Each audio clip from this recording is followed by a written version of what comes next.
Hello, everyone. Let's talk about microplanning today. In episode 161 of the podcast, I was talking to you about one of my absolute favorite techniques to master these scary passages, to feel more comfortable with it. And I find this to be really effective in terms of also getting leverage over performance anxiety. So I talked about this in the podcast. And I will follow kind of a similar format here. I will review the different steps of microplanning real quick, and I'll tell you why it works. And it's very simple, really.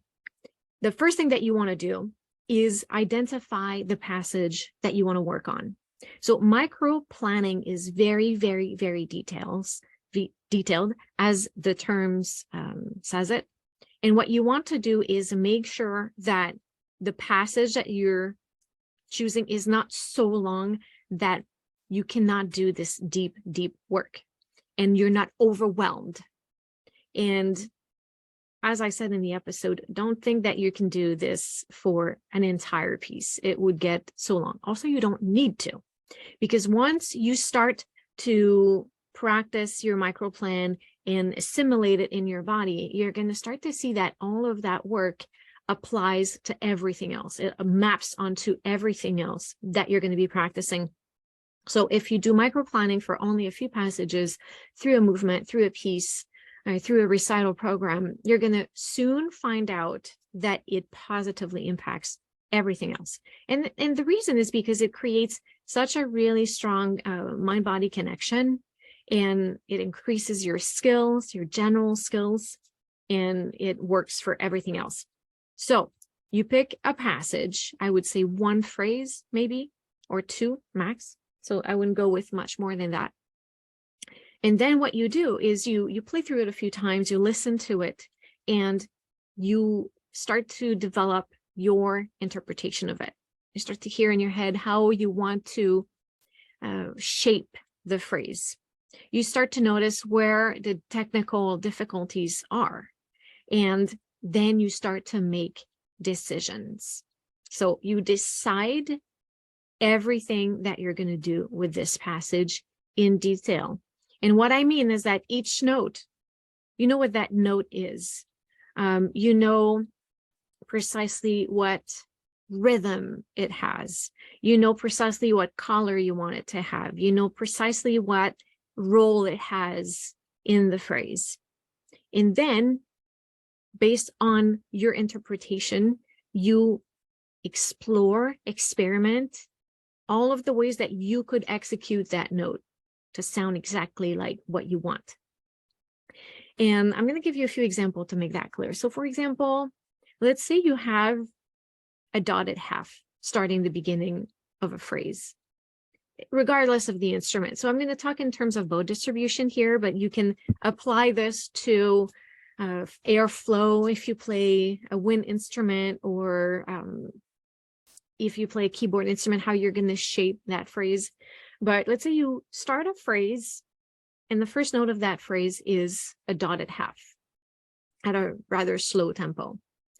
Once you've decided exactly how you want that note to be shaped, if you want it to bloom, if you want it to start with an accent and then drop, if you want it to be sustained, if you want it to grow, all of these things. Once you've decided this, then you start to look at how are you going to attack the note. Dotted half in every quarters of this note. How do I want to shape that? And let's say we're going to go with a note that you start gently with and bloom, do and grow in the note, right? Leading to the next note. You want a gentle attack. So know exactly what gesture you're going to have with your hand, the type of attack. How are you going to land on the string? Are you going to start from the string, from above the string? What bow speed are you going to attack the note with? Slow bow or fast bow? Accent, no accent. Then within this dotted half note, you could even break it down into eighth notes. How much bow do you want on each of these eighth note or quarter notes?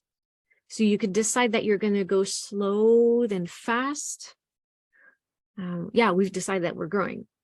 How much bow? Where are you going to be? Near the bridge, further from the bridge? Are you going to start near the bridge and go near the fingerboard? Or are you going to do the opposite, near the fingerboard, near the bridge? And precisely how much bow you're going to use on each beat of this dotted half. Does that make sense? So you make all of these decisions. And that's why, I mean, micro planning does not really work to apply to an entire piece, because if you spend 2 or 3 minutes making decision on one dotted half, imagine the amount of time you're going to spend thinking about the whole piece, which is great if you do have the time. But I'm also telling you that you don't need to, because once you do this very intense work with only a few passages, it breathes, it affects everything, it maps onto everything. So it's beautiful, beautiful work. You can see it's amazing. So make all of these decisions for all of the notes. They attack the color, where you're going to play it. Another thing is the technical requirements. So to achieve exactly the colors that you want, the dynamics that you want, you're going to need to hold your bow a certain way. What about vibrato? That's another thing. Let's go back to our dotted half note. Do you want vibrato from the start? Do you want to grow into a wide vibrato? Do you want to go into a wide and fast or a wide and slow vibrato? Or do you want vibrato from the whole, the very beginning of the note? What is your vibrato strategy? What is your bow speed strategy? What is your attack strategy for this note? And then you're going to make decisions like this for each note in the passage. Now let's go back to these technical requirements that I was talking about. Let's look at a big shift, for example. And again, I'm talking from the perspective of a string player, but let's say you have a really big shift. So yeah, of course, you know what note you're starting from, what note you're landing on. Are you going to have a guide finger? What is that guide finger going to be? Are you going to have how fast is the shift going to be? Depending on the value of the notes, are you going to shift fast or slow? Are you going to slide? If you're going to slide, are you going to slide from the old note or the new note? Are you going to slide on the old bowing or the new bowing? Are you going to vibrate on the arrival or land and then vibrate? So we want to make all of these decisions. We ask a lot of questions. What do I want? What do I hear? What works? What else? What else can I try? What can I experiment with? And then from this shift, you're going to look at all the mechanisms to make it work. Where do you want to change the angle of your hand? Where does the angle of the elbow changes? You make all of these decisions. And this is extremely mindful work, because we're not just mindlessly trying things and repeating movements until some solutions start to emerge. We're intentionally solving any issue, finding solution for every single little parameters. Now, that sounds like anti-musical work.